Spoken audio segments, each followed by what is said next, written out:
and welcome to the Beginner's Handbook. I'm Jordan. I'm Jamie. And we're going to be talking about today setting expectations in your games. So whether that be ones you've played or ones that you've ran, we want to hear what your thoughts are with the concept, or at least the topic of setting expectations for a game. Really, in particular for us, one thing that we're keen to hear on, especially if there's any experienced DMs that are listening, is if you've actually had any games that you might have needed some form of disclaimer, if it's been horror themed, if it's maybe supposed to be more of a funny game, how have you actually set the tone for your game before starting it in the first place? We'd love to hear some of that, and if you're a player that has never maybe ran a game yet, we would love to hear what some of your DMs have done for you when you've been playing the games themselves. And hopefully, if you're going to take the plunge into DMing or GMing a game, we might have a wee bit for you in here, just a wee bit of advice, or even just some of our hot takes to see if hopefully you learn something from it at least. So yeah, that's basically our opening question is, out of all the games that you've played, what have you actually had experience with when the discussion of setting expectations has come up? So yeah, and I think the thing is as well, it can be easy to kind of fall in the trap when you think about expectations from the DM, the GM side of things, especially if you've played before, because you're thinking about, whatever it is you've got planned, and you don't want people to be thinking that, they're going into something which is a short campaign and it's long, or, whatever the thing is. But I mean, with anything, you can look at any topic you want, and it's really, really, really easy, and people fall in this trap, personally, I think, all the time, which is when you get a little bit of experience and you start working your way through a field, whatever it is, that you forget what it was like the first time that you turned up to something or whatever, and that the first time player, or players that aren't that experienced, they're the ones that you kind of are easily forgotten about, that their expectation, it's not based on that previous knowledge, it's based on the unknown and the kind of the minefield of different possibilities that are out there. So I think they can kind of get forgotten about sometimes as well. That's something I think with some of the guys I've been doing a game for a year now with, and one of the things I neglected, although I set kind of the tone for the game, let them know how it was going to be played, how to play it, because it was their first ever experience playing any role-playing game. And for those guys, the bit I neglected was actually how the games generally work. There was a couple of the guys that they thought it was like Skyrim, so they could jump in, they could take all the hits. Yeah. And I started them at level 1 just to get the basics introduced, because really the first game was them not messing about with each other and just getting drunk in a tavern, and it was just role playing, and it was a bit like that was happening in game, but in real life they're also getting incredibly drunk, so it worked very well both ways. But I neglected actually how the game works, because when it got into combat later on, it got very dicey very quickly. It was like one of the guys took 2 hits and he was like down. It was one of the guys that was playing a spellcaster. So I was like, oh no, I should have told them they're not Superman. I just realised in that moment, even a bar fight knocked one of the guys went down in a bar fight, just getting pummeled by a bunch of guys. Just big guys said, "You suck" to some of the patrons, and the patrons went, "You're outsiders, boof."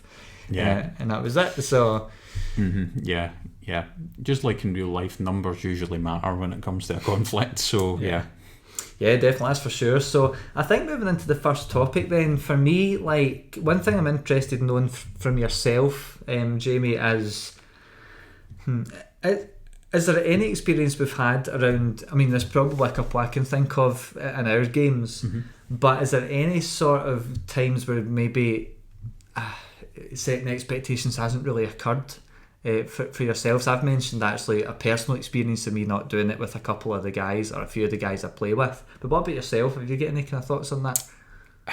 Kind of touching on what I said earlier on, like the first time that I ever played, which is when you were there and other people, there wasn't really an outline. So my expectation going into the game was, different bits of pop culture. So, whether it's like, you know, seen The Big Bang Theory, you know, and they're playing it and whatever else, and different references through different TV shows, films, you know, whatever, then that was all the kind of expectations that I had going into it. So, you know, I was expecting, you know, lots of maths to be happening, and, you know, a lot of kind of sitting about and that, you know, and different things. And my expectation going into it is, this is probably not going to be for me.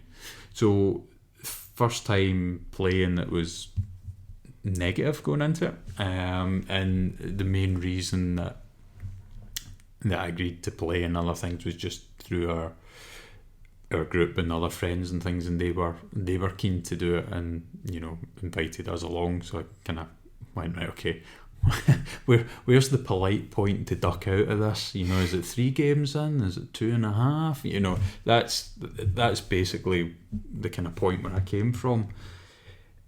But then, because that was a kind of mini campaign, it ran for a bit and was kind of infrequent, it then meant that as time progressed, you know, you're reading stuff yourself and you're talking to people and things, so you're kind of gaining knowledge, which then meant, you know, the next kind of campaign that was done and the one after and whatever else, there was the kind of explanation of it beforehand, whereas in that first game there wasn't. So there's always been again a kind of outline before you start. So it's meant that rather than your expectation being wide open, it's kind of focused in.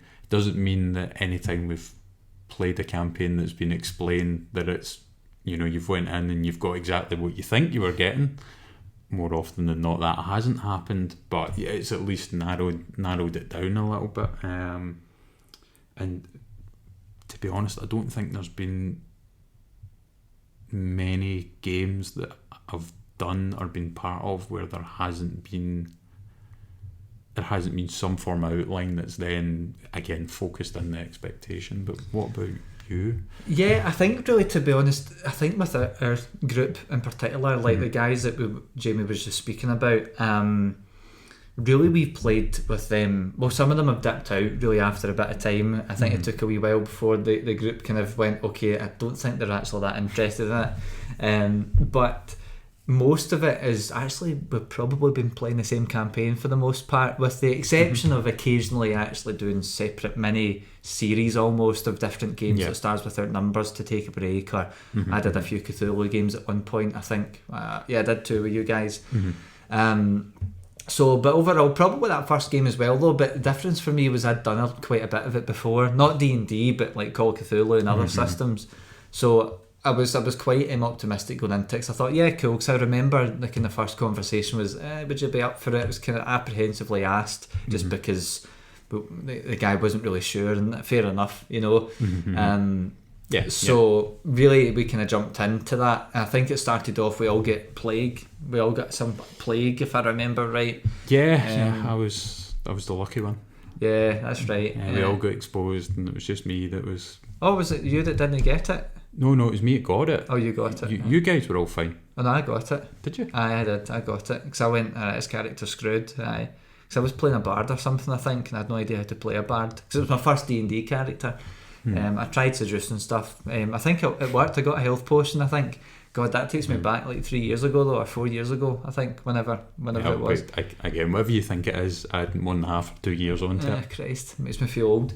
But overall though, not so much. I mean, there's really been maybe one encounter where it didn't happen, and I'll maybe come into it more in the next topic, but it was a time where I was playing one of the games online with a bunch of guys that I hadn't met them through the local comic shop I go to, but this was before I even started going there. It was one of my other pals had met him, and we were doing an alien game, and it was great, but I think there was bits about it that if it was explained, at least because the guy had done that, he gave us a big outline, but he never really told us how it would run, and there wasn't a lot of character autonomy and things like that and overall I think quite a few of the people were just kind of like, what's going on with that? But I mean, fair play to the guy. He was doing a story-based narrative game, but it was more like on rails, and it was very on rails, and I think it's in part because of the style of that game. Alien has a cinematic version or a cinematic way to run it. I'm not familiar or read up on it, so I'm guessing that's why it was very on rails, but that's maybe the only time where actually the expectations would have been very, very good to get set, at least telling us that that's maybe how it would have been played and given us an example, because I would have spent a lot less time reading up on it if I knew that was going to be the case. But I think that's about it from me.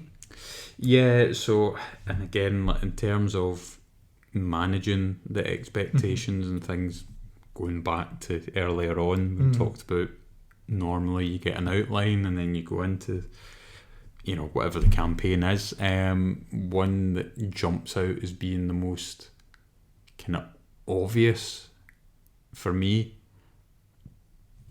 and the bizarre thing is, like, once you start telling you about it, you'll sit and go, how could that possibly happen?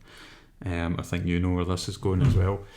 So we started, again, this particular campaign that is still ongoing, that we started during the start of the pandemic. So we started that, and it's ticking along.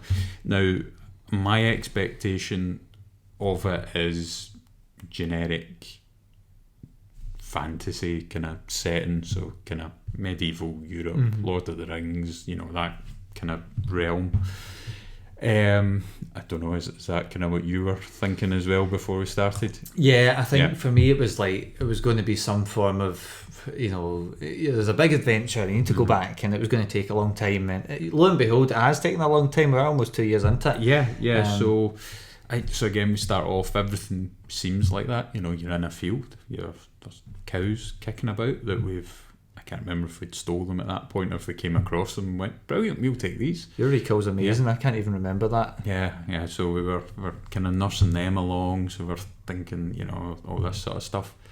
And so we go from that, and then we end up in a kind of a desert type area, because we're doing this big transcontinental journey.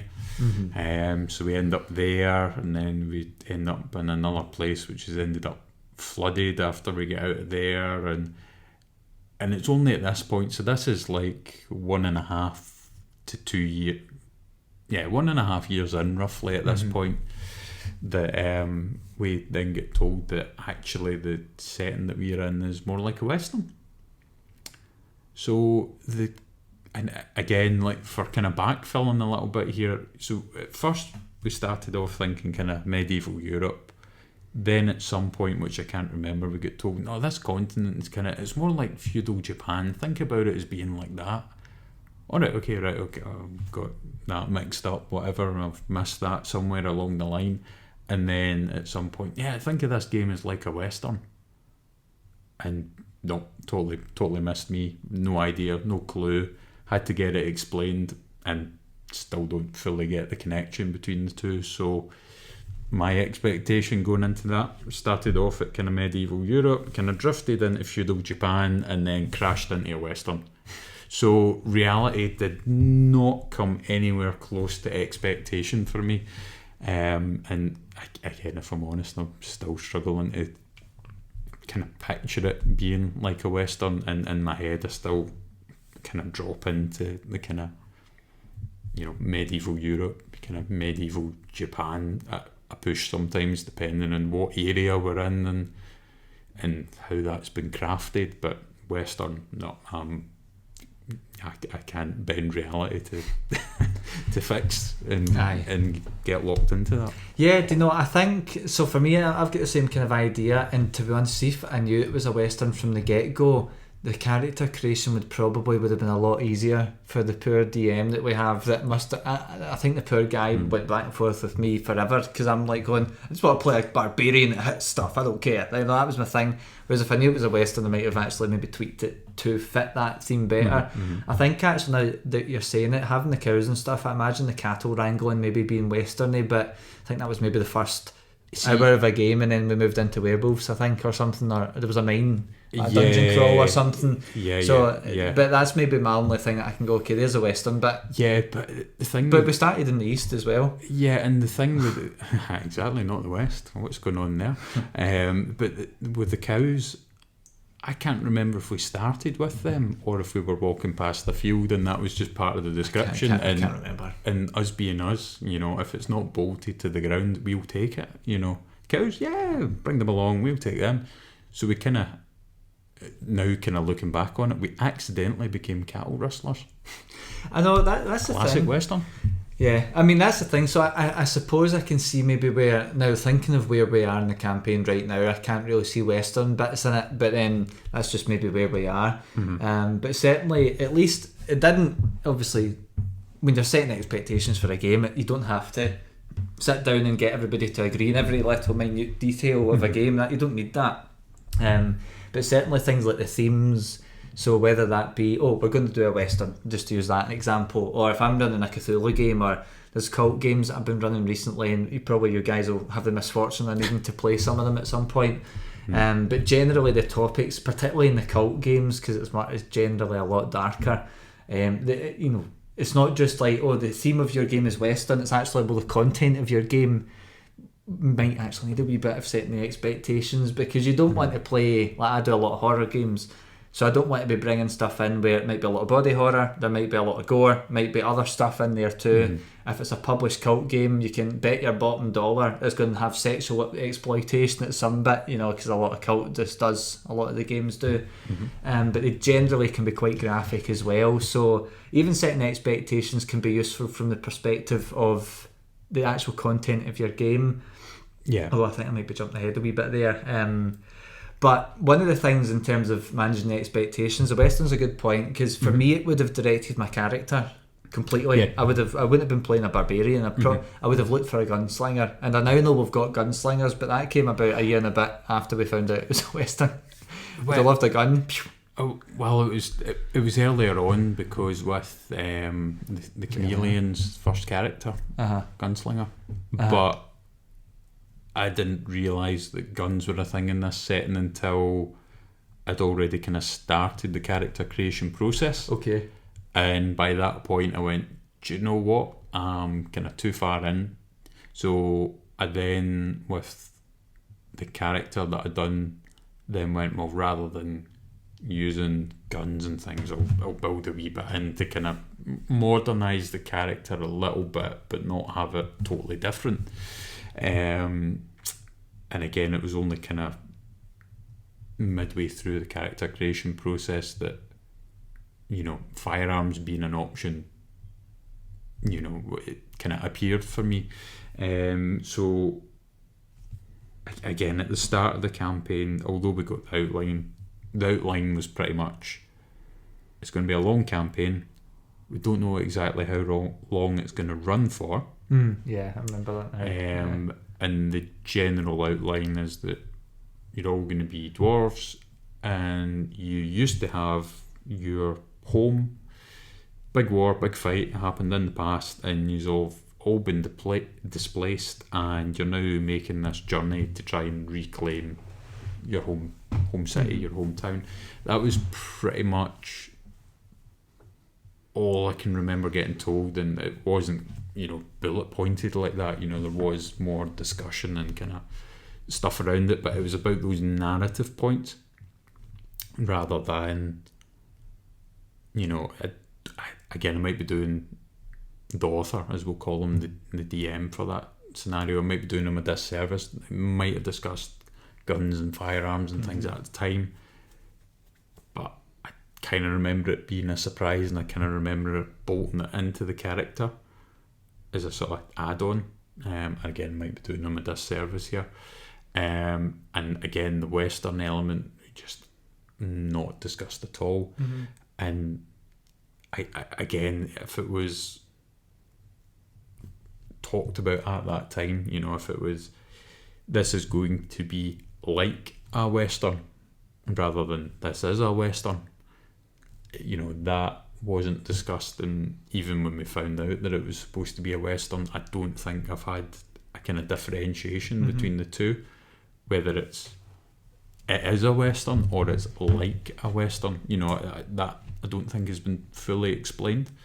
And again, even if it was just narratively speaking, you're essentially a gang of outlaws because of this war, and nobody wants anything to do with you, and this, and you're getting told the elements that you're kind of borrowing from different different kind of generic Western storylines and things, which wasn't done and wasn't discussed and wasn't as overt as that. So it meant that I missed it, you missed it, and we ended up in a position a year and a half down the line where you suddenly get this big reveal. I just went, oh, that's cool. I didn't realise, but it was cool. I mean, the thing, I think probably another hint towards the Western in their credit was one of the characters who was based off of a Red Dead Redemption character, even had his second name and all that, But even then I was like, oh, it's just based off of Red Dead Redemption 2, that's it. I never actually thought it was a Western, but in terms of speaking about the Westerns... Well, with that one, it helps if you've played it, which I hadn't. You hadn't, so, that's right. I just knew it was based off of the guy. That was a satellite moment for me, just... Oof. Aye. So, I mean, in terms of... So, the Western stuff, how would that... Knowing that going in then, how would that have maybe changed your approach? Because I've mentioned for me it would have definitely changed... I don't think it would have changed much personally, other than my character choice. But is there anything that maybe would have changed for yourself? Like, you mentioned being about X amount through character generation, and then decided, well, I've got this far.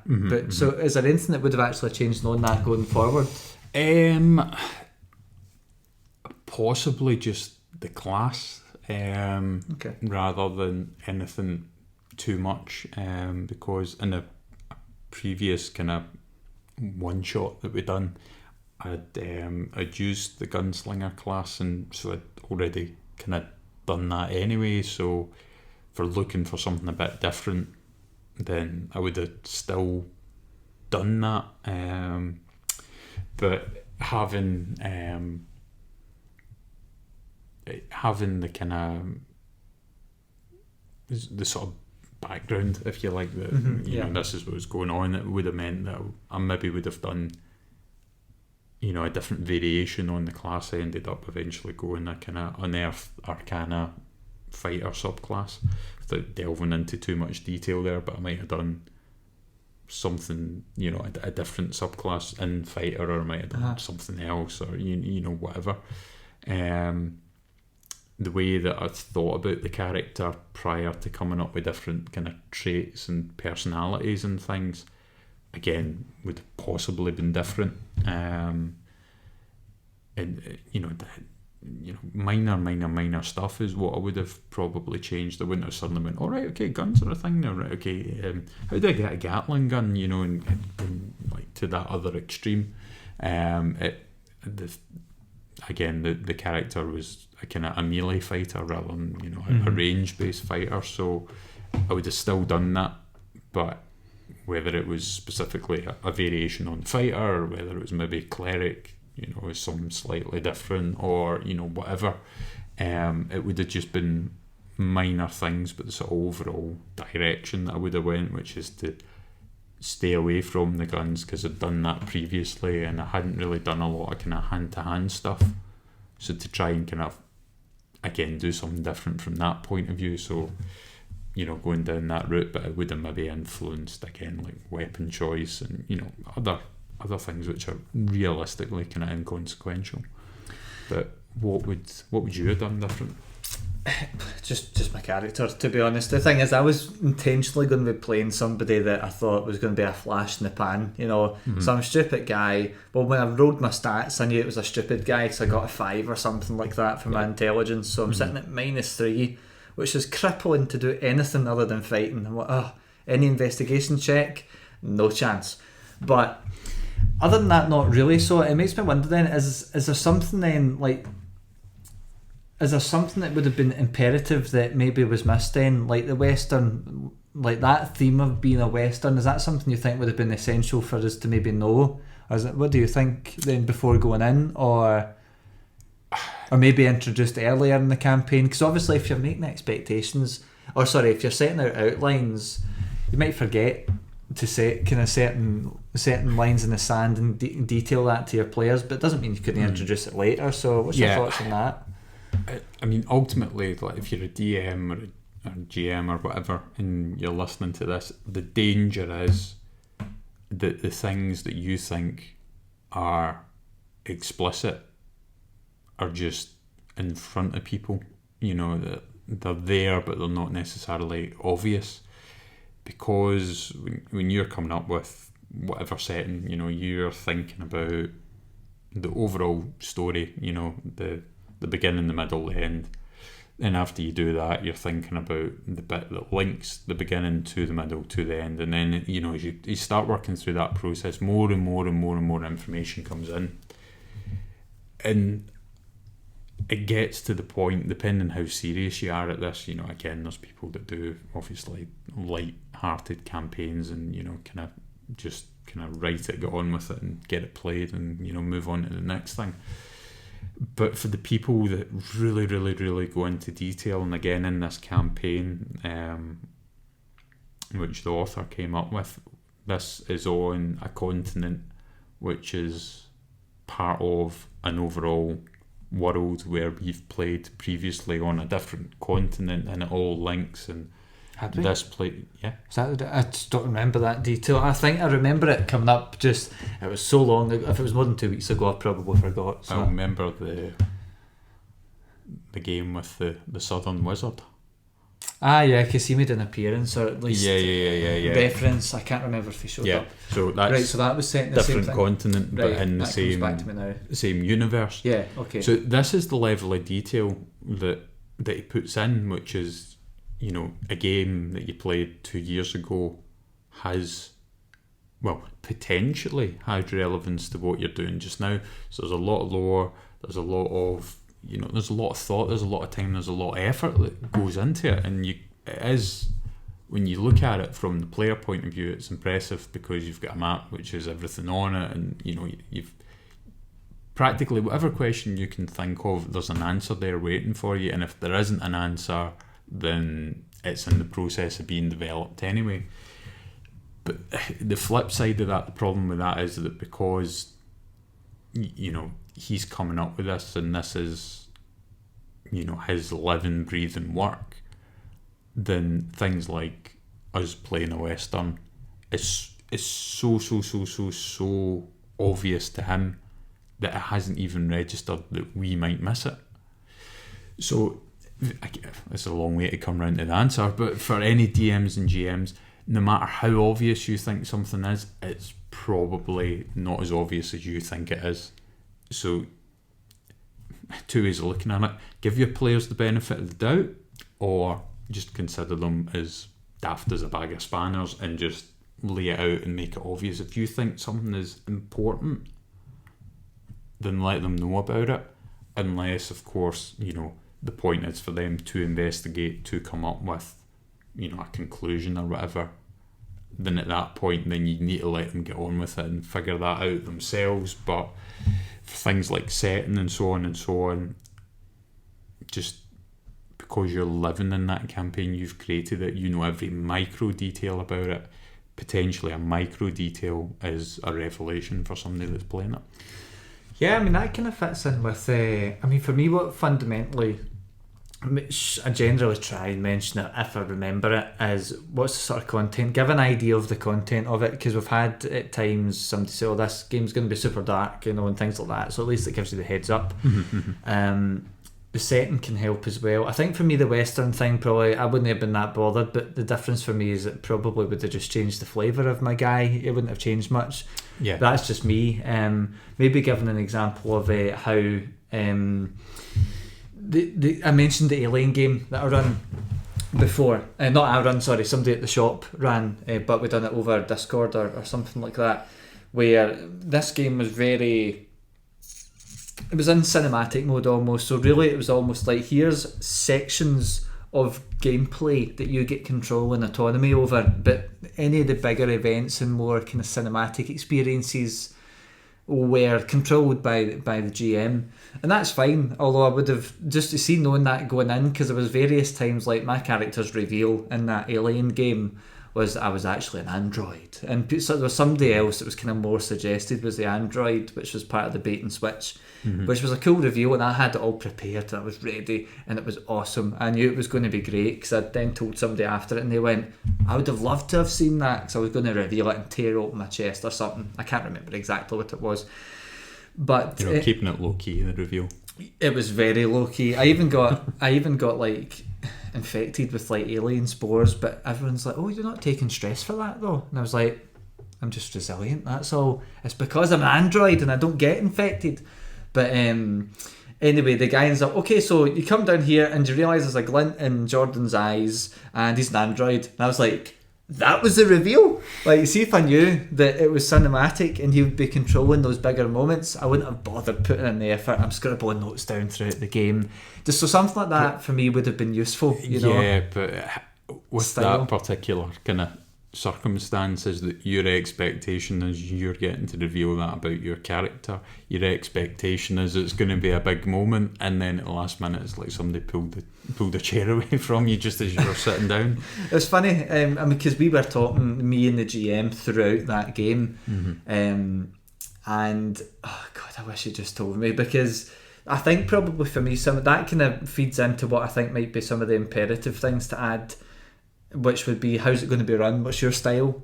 Just give people an idea. Are you going to be hardcore like the game we spoke about was playing dwarfs? We were told from the get-go it would be hardcore. So the style of the gameplay is useful. Maybe your style as a GM might be something that might be worth adding. You know, if you're going to be somebody that's like super rules, you have to stick to every rule and you can't break them, it's maybe worth telling people that to stop a bit of frustration. I had experience with that with the guys I mentioned that I've been playing with for about a year, and some of them thought it was Skyrim, and when I mentioned that you can't cast 4 spells and in one action, and I'm like, how? Well, that's not how it works. If you want to, that's fine, but I'll be casting 4 and 1 to you, and it'll be much worse for you, I promise.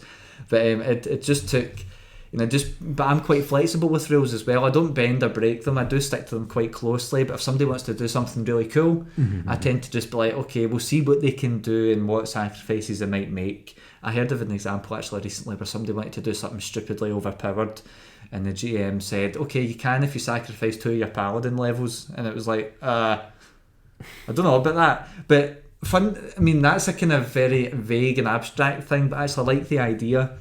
But if you're going to do something as wild as that, or if you're like me where I tend to do games, if I don't remember a rule on the spot, because I might forget, I'm either going to defer to somebody who might seem like they know more at the table at that particular moment, or I'll just run with it as long as it narratively fits, and I'll look at it later. I don't need to hold up combat or hold up gameplay to look at something probably quite benign, unless it's like a death save thing. I'm like, okay, I should maybe check that before we move on. So, but generally, so like the topics, the themes, the style, like what I mentioned, what's your like GM style, the topics of the games is important. So if it's going to be a western, or if it's going to be a comedy, well, that's more, topics is a wee bit separate from that. But then you've got the content. I think content's super important, mostly because I do a lot of horror games, and there's some people, to give you an example where I screwed up, I'd had guys, it was the first time playing Call of Cthulhu, and I wasn't going to throw mythos stuff at them because they don't know the mythos, so it'll just be confusing and everything will seem big, slimy and scary. So I was like, nah, I don't need to throw a big goo monster at them. But anyway, so it was more like a zombie game with some mythos hints behind it that I'd written in. It was one of the games I made, I should say. So, but during the game, it was during lockdown, and Christ, it was hard because it was 7 completely new players. 3 of them appeared out of nowhere, which I was glad for, don't get me wrong. Yeah. But Christ, it was difficult because it was 7 new players, and I'm sure everybody that's listening will know, and we know this as well from doing a lot of online gaming, only one person can speak at a time. That's it. And when you've got 7 people who are drunk out their nut, God, it sucks to run. It's really hard. But in the end, it was dead fun. But I remember the first time there was a reveal and there was a monster. It was like something they'd seen the back of its head on a chair, and they'd seen it was like vibrating and undulating, and they're like, what's that? What's going on? So they walked around to see the front of it. Should I reveal it in case you just play it? Who cares? It doesn't matter. It's alright, I'll pretend. You come round, and there was actually, instead of it being this thing getting ready to get up and fight, there was a monster like waist deep inside his body, eating all his intestines and stuff. It was really horrible. It was awesome. The guys loved it, and I just heard a, oh my god. As one of the players who came, who was a girlfriend of one of the guys that came with us or joined online, who dead squeamish, doesn't like horror. Basically anything that I like to play, she does not like to play. Or if I like to run, she doesn't like to play. Yeah, so basically that whole game was not tailored for her. Yeah, but I wouldn't have changed it anyway, but it's something that maybe for me, if I'd set out the theme, or at least the content that might be in it, you know, your trigger warning, so to speak, maybe discussing that would have been useful. Although for the most part, though, it's just something that was missed. Mistakes like that happen, and for the most part, the guys that were there, they know me. It was just this one person that everyone knew what to expect. Just because I'm selfish, I delegate all the blame of that onto the boyfriend who should have told her it was a horror game because he knew.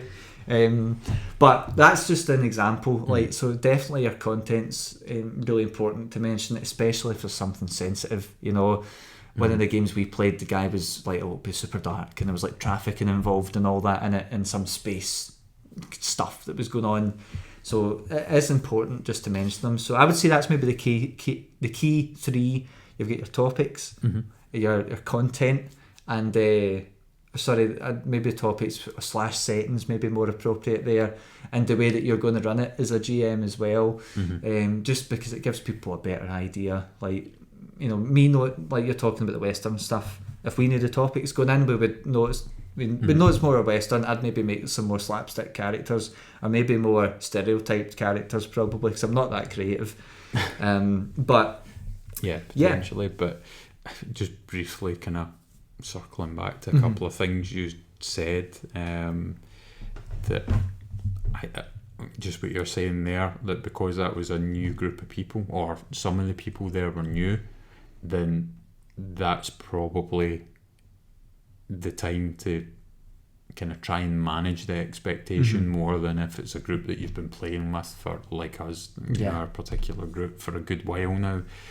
Because eventually, just through time and through repetition, you go, all right, okay, so-and-so tends to do this, this and this, so-and-so tends to do this, this and that. So you kind of figure that out as time goes on. So don't get me wrong, you still get thrown a curveball like a Western. You know, you still get stuff like that every now and then. But, you know, again, the chances of you getting caught out are less than if you wander into a completely new group. So if you've got anybody new there, so whether that's a new player, whether it's a new DM as well, if you're a player, then, you know, ask them those questions and kind of figure out what the expectations are beforehand. Or try and kind of work out what the game's going to be like, so your expectations aren't completely, you know, wide of the mark compared to what reality is.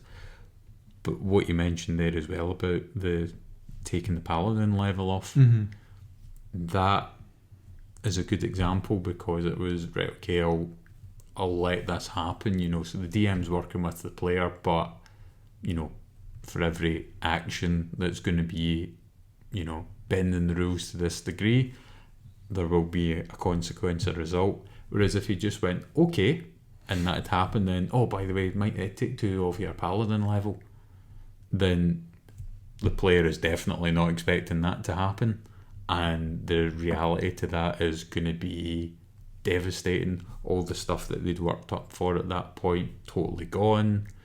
And as well as that, you know, there's potential for fallouts at the table and, you know, all sorts of stuff there. So that's a good example where, you know, rather than just kind of letting it happen, that, you know, the DM in that case has managed the expectation by going, look, you can't just do this and expect nothing to happen, because strangely enough, games tend to have rules. So if you break the rules or bend the rules, then, well, what you would expect as a normal reaction to that is going to be slightly broken or slightly bent to compensate. So again, that's a good example of working with it and working around it. But I think that kind of leads on to a different example that you were involved with. Yes, this is one that you'd run, yeah. I think of something else. No, I'm thinking of the big purple things. Oh yes, the big purple twats, that's right. Aye. So that was something interesting. I think just it's actually the same point, you know, when I speak about those kind of main 3 things that I tend to talk about, doesn't mean you need to tick them off. Okay, I need to make sure I say this and this for each time you run a game. You don't need to do that. It's worth, though, when things come up, like if you're going to run a game a certain way, like the way I run games, you know, I would can maybe explain that a bit for someone. And then when certain topics come up, I I would actually affirm or discuss the expectations, or just how it will go to manage them properly. Like even things like we spoke about in other episodes, spoke about PvP and things. Like once that eventually potentially looks like it's going to come up, that's usually when I would bring it up and are we going to be doing it in detail and things. And that kind of comes on to the purple hippos that we were talking about. Do you want to fire off with that? Because I think that was quite a surprise for me. Yeah, so in our Western campaign we came across hippos. Okay, we decided that I can't remember, was it just because we were running low on rations, or because we went, hippos were hard to kill the last time, so they'll make fashionable accessories, and we decided that, you know, hippo armour was a good idea. Yeah, I'm a Duragar in that campaign, and they're purple, and I have an affinity for them for some reason. It just came when I seen one of them, and I think that's probably the only reason. So I was desperate to get some armour to boost my AC. I've got 15, and everything hits me at level 8. So anything we fight hits me. Yeah. So I think that's where it came from, I think. Yeah, so we went, right, okay, here's the plan, this is what we'll do, everybody happy, right, let's go. So we started attacking this family of hippos, which sounds worse on camera. I actually think I've still got a picture of them somewhere. It was Mavis and something, I believe. Gilbert and Mavis, that's right. There we go. I couldn't remember Mr. Hippo. So anyway, so we started this, so my character's going in and doing damage, that's all fine. The chameleon's character, he's going in doing damage, that's all fine. Your character, on the other hand, is going in and doing damage with a magic weapon. Now, the damage isn't as much as you would expect, and again, I can't remember 100% what the wording was, whether it was resistant or immune. And it was resistant because we were killing it eventually. Yeah, so we'll run with resistant. So resistant to magic. So hippos in this setting are resistant to magic. Okay, so the magic weapon was doing damage at regular rolls. Now the particular magic weapon, if you roll a natural 20, then if any creature that you hit has a head, it immediately cuts their head off, and that's them instantly dead.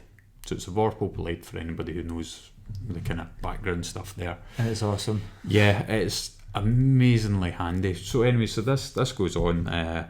So it's bye-bye Gilbert and bye-bye Mavis by the end of it. Happy days, right, we've got our stuff. But after this combat, because Jordan's character ended up trapped somehow by the hippo, which I can't remember how it happened. Did it pick you up in its jaws? It was either grappled or it was on top of me. I'm trying to think how a hippo can grapple, but anyway, so the long and the short is Jordan's got stuck there, so he's hitting away with his sword and things and doing damage like us. Then at the end of the combat, when we're all kind of deciding what to do next, the DM, who's the author, as previously mentioned in this episode and other episodes, turned round and went, "You're lucky you never got a natural 20, because if you did, you would have sword with a hit, bounced off, and you would have decapitated yourself." Now, as somebody who wasn't involved in that, my expectation was that wasn't the case. My expectation was that it doing damage, therefore it will continue to do damage, and if you roll a nat 20, it will do more damage as per what normally happens. I did not expect to potentially be involved in a kind of accidental suicide with a game. I did not expect that at all. And at the start of all of this, that was not explained to us at all. That, by the way, this will be the consequence if if this happens. And I imagine, and obviously I know the answer because we've talked about it afterwards, that you weren't expecting that either, I imagine. Yeah, I think something like that, I mean, this is where stuff like this can organically appear, and it doesn't mean like you don't have to like divulge all that. I think I might have got insight or history check or something to see probably, and I got the impression that, well, basically I'd be fine. But I think the main issue with that particular thing was the fact that it was inconsistent. So maybe rather than it being like, because one side of it is I get one side of it where it's like, no, they shouldn't know that, because that's going to be the surprise. That's going to be the subversion of expectations, and later on we'll maybe talk about when actually maybe you shouldn't tell and reveal things. But with this particular thing, I think I might be wrong here. I remember one of the guys was shooting a magic crossbow and it wasn't doing any damage, but mine's was, even though it was a magic weapon as well. Do you remember that? Oh, it was bouncing back. They did actually have rebounding magic crossbow shots. Yeah. But then this is where it was inconsistent. So it was more like a rulings or running problem, I think, more than the expectations. So because of Upper Boy's magic full stop, it's not that just the 20 is magic. Yeah. So really I should have been doing that myself. And then that would have helped. It's just, there's different, I think the thing is, most of the other world stuff, we've got a grasp on how it works, and the DM's been fantastic at helping deliver a lot of that information organically rather than just telling us. So through experience we learn a lot. But this particular case, you know, we do tend to kind of look for details, because that's the kind of game that has been set up for us. That's where we've been kind of told a lot of the visual storytelling almost, or in-game storytelling does happen. So we do look out for that stuff, but this one didn't quite have that, which it kind of goes against some of the stuff that was set up with us in terms of how it was going to be run. But the biggest problem, I think, Matt, was just the ruling of it, because it should have all been bouncing back, and that would have been fair enough. But again, ultimately, like, my expectation for the campaign is that it's going to be stricter with the rules, and as a result of that, the fact that, again, I'm kind of focused on what I'm doing and kind of forgetting about you and the chameleon that's there. So when that's happening, I'm not picking up on the fact that one magic weapon somehow is doing damage and the other one isn't. That's totally missed by me. Otherwise, I'd be at that point be going, well, hang on a minute, what's going on? Why, and I'd be asking questions at that point. And that's to the DM. I'd be going, right, okay, well, how's that happening? How's that not happening? Because I don't understand this. Hands up, explain this to me so that I can understand. And again, there's nothing wrong with games as well. If there's something that you just aren't following, just aren't getting to, okay, you kind of want to keep the story going and moving along. But if you are completely lost and completely confused, if that story keeps going on, it's going to be hard to then catch up and then figure out what's going on, because you're missing detail as it's going on. So at some point, if you are completely lost, you just need to go, right, stop, explain this to me so that I can get kind of back on board. So I would have done that at that point, which then at that point might have kind of helped alleviate what was going on there. But at that point, you're probably going, it's, hippos are immune to crossbows, obviously, rather than it's easy to kind of read into something that, again, isn't the case. And again, although that is a kind of consistency issue, again, the expectation for this game is consistency and sticking to the rules, and those two things didn't really happen there, which to me made me go, this is perfectly safe and fine, because why else would this appear in the game? And of course, the consequence at the end of all of that was, insta player death, which would have been a major shock. But it would have been a shock, because that was really when I remember when the crossbow bolts, I'm sure they bounced back, because that's what prompted me to say, if I swing my magic sword at it, is my magic sword going to hit me? And the answer was, I don't know. And I went, And then that's when the check came in, and I mean, it wasn't absolutely terrible, but it certainly wasn't like 19 or anything. But that's when I was like, okay, I hope I don't get a 20, and then that's when I did my first hit, and because it never bounced back, I was like, okay, I'm fine. But so I did have suspicions, but it's just the consistency was really the big problem there. But again, that's the thing. So you were unsure. You essentially tested the water with it. no Thankfully, damage never to got you. 20. Yeah, exactly. I wouldn't be sitting here playing this character and some of the stuff that's happened in Yeah, recent you games wouldn't- if it you- wasn't for... Yeah, exactly. You wouldn't be the lone survivor in that campaign, but that's for a different episode. But the long and the short is you tested the water out and you got a reaction which then made you go, right, I expect this to continue on like this, which wouldn't have been the case.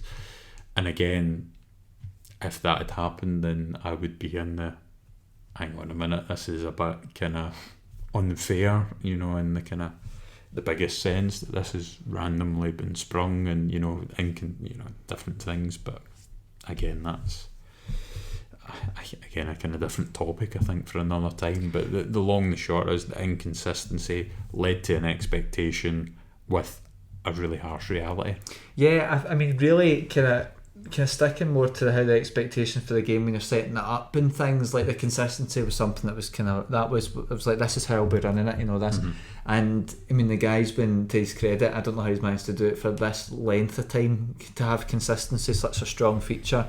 That was just really where it kind of let down. And I mean, even if it did, see, even if I hit my sword off it and it bounced back, that would have been, I would have got it, and I would have got something else out and battered it with it, still killed it in the end.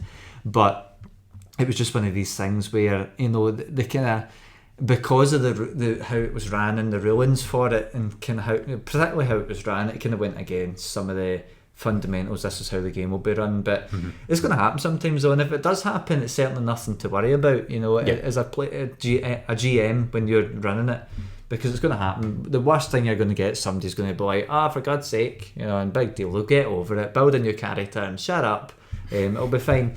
But it certainly, that's a good example of where maybe actually the expectations for the game, the kind of foundations for the game were laid, and then they were kind of not even subverted, they were just kind of broken later on.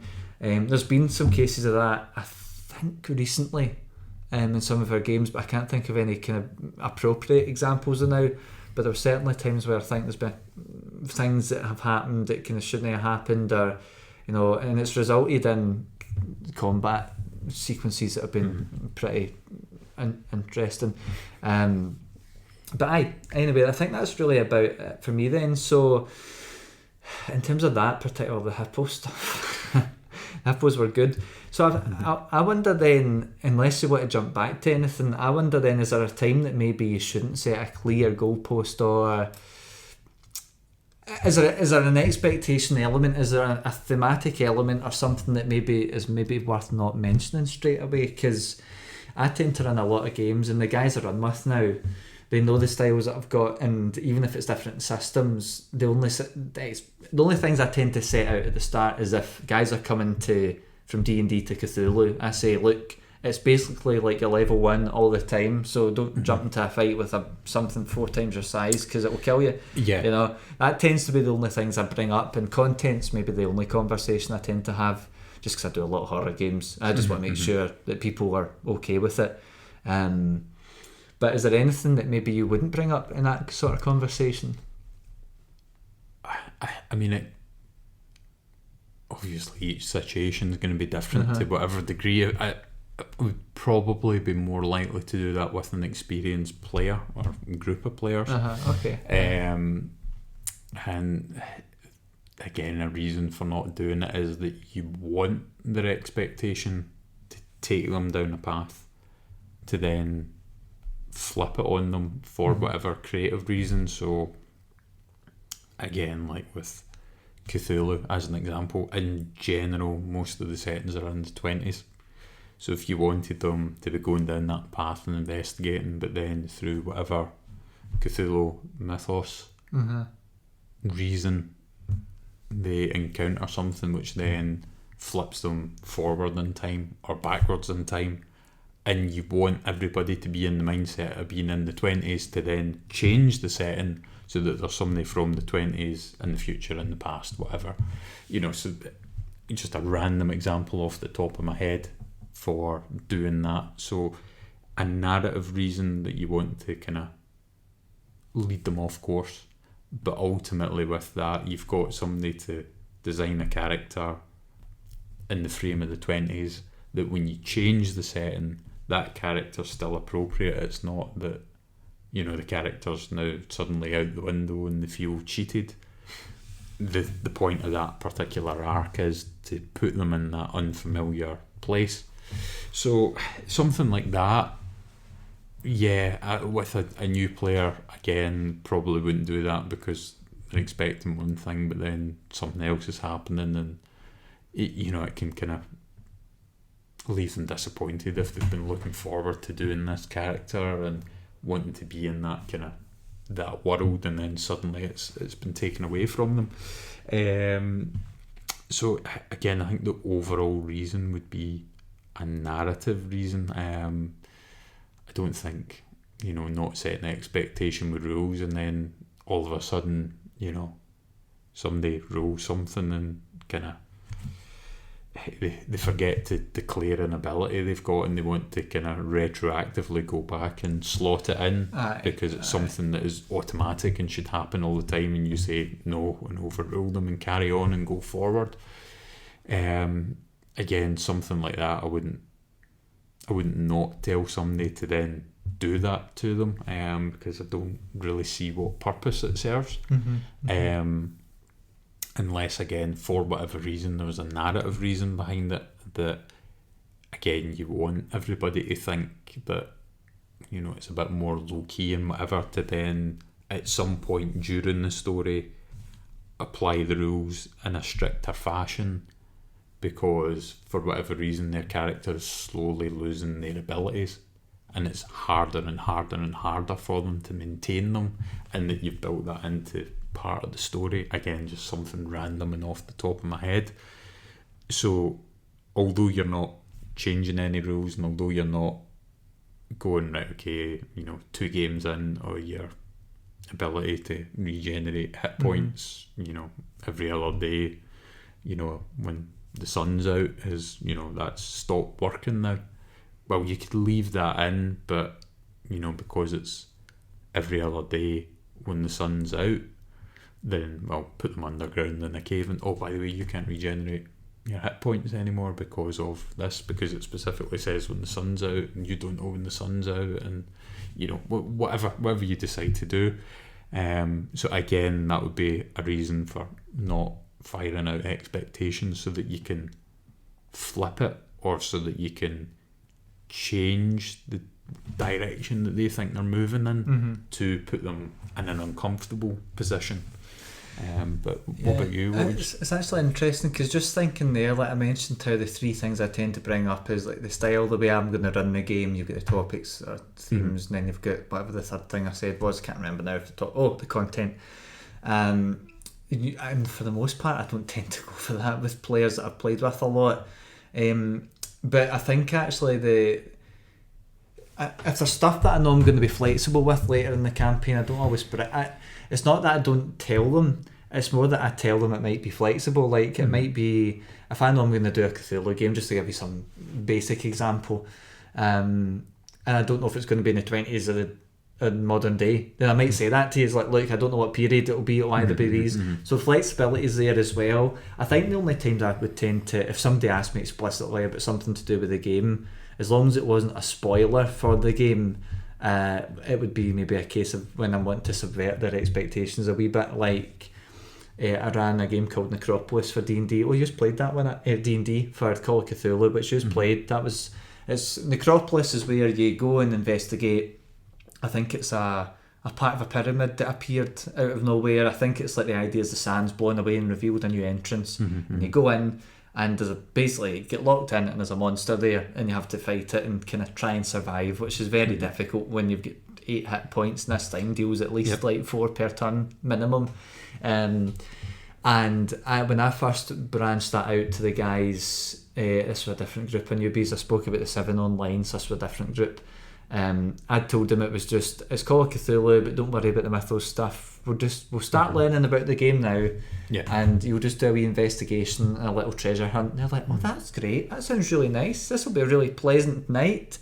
Wrong. It ended up with like people getting attacked and slaughtered. I did tell them if they had any injuries, they might be dead. So just be aware. So So even though I was omitting the fact that there was going to be monsters, I was omitting a few pretty key points. But I did tell them I was going for something spooky. So even though I was omitting some of it, I was giving them enough setting around to see. It was just the twist at the end they weren't expecting.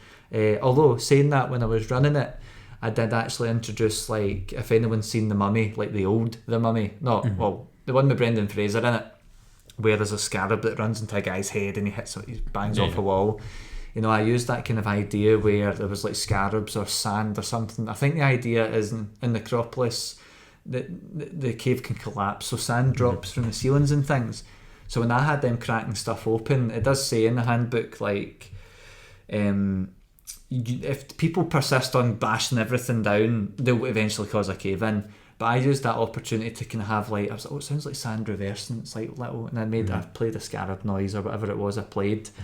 So I introduced kind of so although I omitted all of the supernatural stuff, I introduced it in wee bits as I was playing it. So they weren't completely blind. I intentionally didn't tell them. So they were blind until I started introducing wee bits. And then they did ask around the table, oh my God, is that a ghost? And it's like, one of the guys was playing some rationalist, so he was like, nah, ghosts aren't real, you idiot, you know.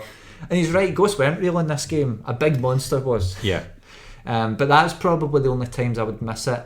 Although you just need to be careful if you're setting an expectation that you will pull the rug out of somebody, out from under somebody. You need to be careful about how that's done. Because for example, like, those guys could maybe have been looking forward to Indiana Jones, which I would have been surprised at. But let's say they were desperate for a treasure hunt and they were adamant they wanted no one to die, then maybe telling them a treasure hunt wouldn't have been a good idea. But that wasn't what they were going for. I think a good example would have been the Alien game I spoke about, where the guy said it'll be dramatic, you're going to die. And I was like, great. I don't care if we die. But then what actually happened was basically all the main stuff where people were dying as a result of story sequences was stuff that we had no autonomy over. So it was like the rug was getting pulled from us, you know, but not in the way that supported the game at all. It's hard though, because I think you said earlier, it's very situational. So it's, I mean, I think the rule of thumb is just fill people in about how the game's going to be running, what's in it. That's really the main things, and the rest of it can be brought up during the game. And if you don't want to spoil certain things, you can hint at it. You know, rule of threes in Cthulhu is like, oh, there's a Shoggoth, this big blobby monster, for those who don't know, that's massive and it'll suck your skin off. You know, you wouldn't just say, oh, you walk down a mine shaft and there's a big blobby monster and it grabs you. Okay, do a strength check. Oh, you failed, you're dead. You know, you wouldn't do that to somebody. You know, you would introduce it. Oh, it stinks really bad in here. It smells like a rot. You know, then they see skeletons and dead bodies and decomposing waste over there, you know, as they get deeper. So you introduce it. So there's ways that you can do that with your game. If you want to omit details that could potentially be controversial, it's always just a heads up from someone that's made the mistake. It's worth just kind of introducing some of these little elements, like the monster stuff I mentioned in Necropolis. That it could have been a bit more like, what, there's a monster? Because none of those guys know about Cthulhu when I played it, so they didn't know that was a monster thing. They just knew that it was some Lovecraft guy that had written it. And that was about their extent of their knowledge. So now they know there's monsters, and I got a couple of them into it. So that was nice. And I mean, ultimately, from kind of my point of view with that one, is that, you know, by you doing that, you've then got a reveal of, again, the monster, which is then to get the players in a situation where they're panicking and, you know, they're feeling kind of on the back foot. Whereas if you'd said, well, there might be monsters but there might not be monsters, then they're already a bit on edge before they've went in. So again, something like what you've said supports the narrative. Yeah, do you know, one thing as well that's worth maybe talking about is kind of, this is maybe something for a different night, but it might just be worth touching on it very briefly, and that's like kind of what you're expecting people to commit to, and I don't mean just in terms of time, but one thing that's worth front loading, and I think it's really important to do this, is the sort of amount of commitment you're asking from folk is quite important. I won't go too much into that because I think we might cover that in another episode, just based on some casual conversations that we've had. But certainly, like when we started the Dwarf campaign, I was asked a whole bunch. The guy must have been going off his nut because it had so many questions for me, because obviously I wasn't hitting the marks that he was looking for. But I'm a guy that's like, I'll go to fastcharacter.com and just hit random, and I will play the character it gives me. I don't care how bad or good the build is, I'll play them. So I'm really not bothered like that. So that's something I think is really important. That's probably one of the key things to actually bring up, is how much you're expecting folk to be there. Like the guys I've played with for a year, it's not like we've played every week, because we all had the conversation, like 6 of them, it was 3 of them to start and it's now 7, but we knew 3 of them to start. I've been wanting to play for years and had never had the opportunity. But for us, we said, okay, well, we're probably not going to play that often because of everybody's night shifts and all that. Sometimes we might not play for 6 weeks, and then we might play for 5 in a row, which is hard work for somebody like myself who needs to. We play to 4 in the morning and we start at 8. So I mean, it's like a lot of stuff we get through in a game normally. But we knew right from the start, this is what we're expecting to do. I told them from the start, you do not need to go and read all the rules. You can if you want. You can read the main things, but the main things is how to do checks, and your abilities. You do not need anything else, really, at least for what I was doing with them, especially because it was supposed to be a one shot. Actually, now that I'm saying that, and it turned into a campaign. But right up at the front, I front loaded the fact that it's going to be infrequent. We're all agreed on it. You know, it's going to be something that I do not expect you guys to need to go and research. I will help you out with all of that. Don't worry about the rules. I'll handle that for you. Just ask me what you want to do narratively. You know, if your guy wants to jump up a hill, you don't need to, or climb up a wall, don't ask for an acrobatics check or an athletics check, mostly because they wouldn't know to ask for it because of you. But just if you want to climb it, let me know, and I'll either look at your stats and go, he's proficient, he doesn't need to do a check because he's good at it and his background's a clown or circus clown or whatever, or I'll make you do a check, you know. So right from the start we set those really, really clearly, because there's certainly been other games and kind of DMs that I've had where, you know, they want it to be their story forever. You know, it's all very serious, and if you don't role play and don't do a voice, to get very upset. If you want to have a game like that, that's okay, but you really need to let people know if it's going to be something pretty serious, because you will get there was guys that I had a few months ago, and they've stopped DMing already. I mean, they've done 3 games and they stopped because they wanted something super serious. They never told anyone, everyone's up for it. And then the guy's like shouting at somebody because they never showed up one week, you never told them, you know. And it was like, this isn't a job, this is hanging out, you know, that's all this is. And but if you want to do something super, super serious, that's okay, but just let people know. If it's fun, it's maybe less important, you know. If it's something like what I did with the guys where it was going to be infrequent and things like that, maybe it's not as imperative to say it. But if you're doing something serious and you're wanting committed players, you really need to let them know beforehand. You know, because if you're wanting to treat it like a TV show or something that, like you're streaming every week, you know, people aren't going to fit D&D for the most part around their life. D&D will fit around their life instead, unless they want to dedicate the time to see them every week. It's kind of like what we do on Saturdays, because otherwise we probably wouldn't see each other for weeks at a time. But I mean, but that's really it. We started off, though, I don't think really that sort of commitment was asked for at the start. So as I get longer into it, it became a bit more of a, especially when I had 2 jobs, I was kind of like, oh my god, I can't keep this up. And again, this is kind of, it's kind of on topic, because again, it's about the expectation, but we're kind of drifting off a wee bit. But at the time when we discussed doing this particular campaign, we went, right, okay, it'll be a longer campaign.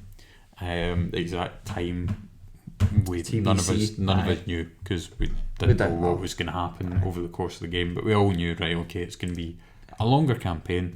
We'll start it off. If everybody's enjoying it, if it's all going well, we'll keep it going. If not, then we can shelve it and, you know, whatever else, come back to it. So we all agreed on that. We never agreed on a firm schedule. I think initially because, again, it was the kind of start of the pandemic. I think it was maybe a couple of times a week we were playing rather than once a week. Can't 100% remember. We definitely did Sundays for a bit, because I had to keep going at 11. and things like that, just because I'm up early for work and stuff in the morning. But the long and the short from that is that we never went, right, okay, we will do once a week and we will this and we will that. It was just initially it was, right, okay, well, right, we've done that, and then over the next couple of days we'd be in touch, and then we'd arrange whenever the next one. The next one would be, and on that went until it kind of slotted in to being roughly once a week. And again, there's different points where if Jordan's had projects at work, or again like a family event like a birthday, or whatever, that the schedules either had to move forward or backwards by whatever number of days, or it's been cancelled and rearranged, or it's still went ahead with a different group of people in a different campaign or whatever. But the long and the short is that we all agreed on what we were going to do, so everybody had the same expectations going into the campaign. Everybody knows that if it's a last minute thing that you can't make it, that chances are the game's still going to go ahead. Whereas if you give a little bit of notice beforehand, then chances are the game will work around that to get everybody there, because we've all been doing it for such a long time. So everybody's all clear in the rules, and then air quotes there, for things like scheduling and whatever else, and it means that again everybody's all on the same page, nobody's getting upset or anything like that. If oh, why did you play without me? Oh, whatever else is going on. I don't think any of us have said that though. Yeah, as far as I know, maybe we have, but it's definitely something though where it was maybe something that wasn't agreed straight off the bat, because we weren't expecting it to go this long. But I'm pretty sure we've probably had that. I don't remember it, but I mean, it could have been like a year and a half, 2 years ago, when we decided, look, we're probably better taking a day during the week that we pick and do it. And it's evolved into that, and it works, because it lets us continue stuff. Although I hope it doesn't take another 2 years to get to the end. That's all I can say. Not because I'm not enjoying it, it's just that I want to see what flaming happens. I don't want to just because eventually, we're going to see what's going to happen, so I'd like to do that within the next 5 years if that's possible. But so that's why it's good that we're doing it every week, because if we did it as infrequent as I'm doing with the other guys that I play with mostly, it would probably take 10 years. I mean, because it's not been, we've played for almost a year, but it's not been 52 games. It's probably been more like 20 something games, so yikes. Although we're now level 9 or 10 on that campaign, so we're still catching up. We're now catching up with my other game. Yeah, that's true. I just became level 8 after 2 years, so it's getting there, almost 2 years. But I think that's kind of all my big points. For me, to kind of wrap up everything I was saying, the big ones is, I'll maybe just start, there's maybe 4 things to maybe mention.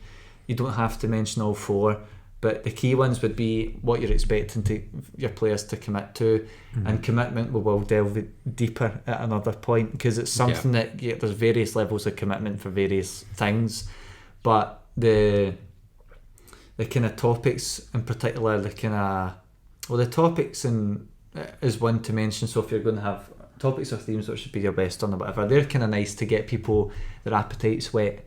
How you're going to run it, your kind of rules, your style. It's worth mentioning it if people are unfamiliar. I tend to have games, especially even horror games, to be honest, half the time are slapstick. Playing the Curse of Strahd, I think the guys have taunted Strahd about 50 times, which is a bad idea when the guy could just fireball them off the face of the planet, but he's enjoying it so far. But lastly would be the content. I would say that's the content's probably out of those 3 I mentioned, except for the commitment one, which is the 4th one. I think probably the theme's the most important, because that's the thing where if you're playing with people that don't know you as well, or especially if you're getting new players, you don't want to scare people off with something. Some people might want a more investigation based story, and it's worth letting people know that means there's going to be less fighting. Even in D&D, I prefer puzzles and investigations over D&D combat most of the time. So not with my current dwarf because he's an idiot, but I prefer fighting with him. But it's definitely worth bringing up the content, because certainly I've had D&D players play Call of Cthulhu and be kind of like, I wanted to fight the thing and then I've died. You know, they've ran up against 4 cultists and been stabbed and they lost half their hit points in the first stab, you know. So that kind of content element's worth actually kind of covering. So that's kind of for me to wrap up. What about yourself? Yeah, pretty much in agreement, and the only thing I would really kind of reiterate from earlier on is, if you've got a completely new player, or if you're starting out with a new group, or you've got a new player joining your group, that, you know, even if it's somebody that's experienced but it's the first time that they're in, again, your group or you're in their group or whatever, have those conversations with those points that we've talked about, so that everybody's on the same page, or hopefully everybody's on the same page. If it's, again, a regular group that you've got where everybody knows each other and you've done different games and so on, it's less important. But again, just remember, anytime there's something new or something different, that's the time to have the conversation. And again, if you start off a campaign as well, and if there's a lot of detail and other things like that, then take the time to explain bits and pieces here and there to make sure everybody, again, is on the same page. Because when you're the person that's created it and then running it and all the rest of it, it's easy to think that everybody's picking up on all the micro detail, which they might not be. And again, when you're talking to people about, you know, about like detail from something that you're doing or whatever, you don't need to sit down and go, right, okay, end of this game, right, here's your questionnaire, everybody fill it in and you'll get marked out of 10. And, you know, you don't need to be as overt and obvious as that. And, oh, did anybody pick up on the fact that, you know, this was actually a homage to, you know, this whatever, right? You don't need to do that. Just ask them what they think. And, you know, in general, if you're talking about the game and if you're hearing back the kind of things that you've put in and what you think are the key elements, then great, everybody's getting it. If you're not hearing that back, then at that point it's either a case of raising the points directly, or next time around just dropping a bigger hint and a bigger hint and a bigger hint. Yeah, do you know that thing about dropping bigger hints? That's actually something that comes across in loads of games anyway. I mean, you don't just, if somebody doesn't get your theme, it doesn't mean like, I've made a mistake and not told them it properly. You know, you can always introduce stuff. It's almost exactly the same idea behind me saying to the guys, hey, look, there's no monsters in this at all. Not at all. And then they go in and there's a big monster there that's trying to eat their face. But I mean, I introduce all that slowly, and it's the same thing. It's the bigger hints overall, and the biggest hint for the game out in Necropolis was they heard the big evil howling of a big monster, and they went, I think Jordan lied to us, I think there is a monster. And then lo and behold there was. Yeah. But for sure, no, it's definitely a good thing. I think actually the main thing I say, regardless of who's playing, it's like ultimately it's about having fun, and I'll say that to folk, look, we're going to have fun with it anyway, even if it's a scary game. You know, there's a campaign guide, I'm looking to see if I've got it. That's a campaign I've got for Cult, which I think our pals were interested in playing at some point, but it will probably require a couple of trigger warnings, because it's certainly not the most it's interesting. Apparently it's really grim, but so far I've not been shocked. But yeah, horror's my thing, so we'll see. Maybe if I run it for the guys and I get messages at 3 a.m. saying they can't sleep, I'll know if it's too much or not.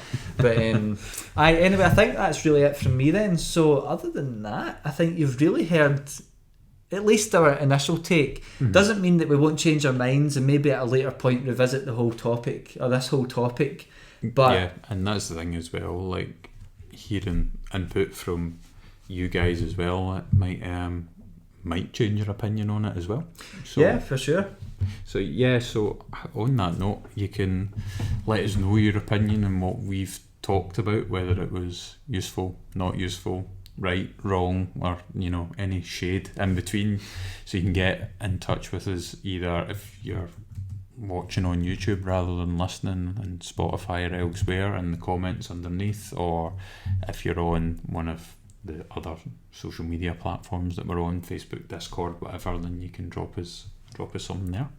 Yeah, be perfect. We'd love to hear it, because ultimately the whole point of even doing this was to get a conversation going with the people in the community. I mean, I'm lucky enough to see folk on Monday nights where it's very varied group of people, and it's always fun. You know, ultimately, every game I play, if I love it or if I hate it, there's always stuff I pull from it. It makes me better at playing them and running them. You know, so love to hear your thoughts. So from me and from Jamie, thanks for listening and watching, guys.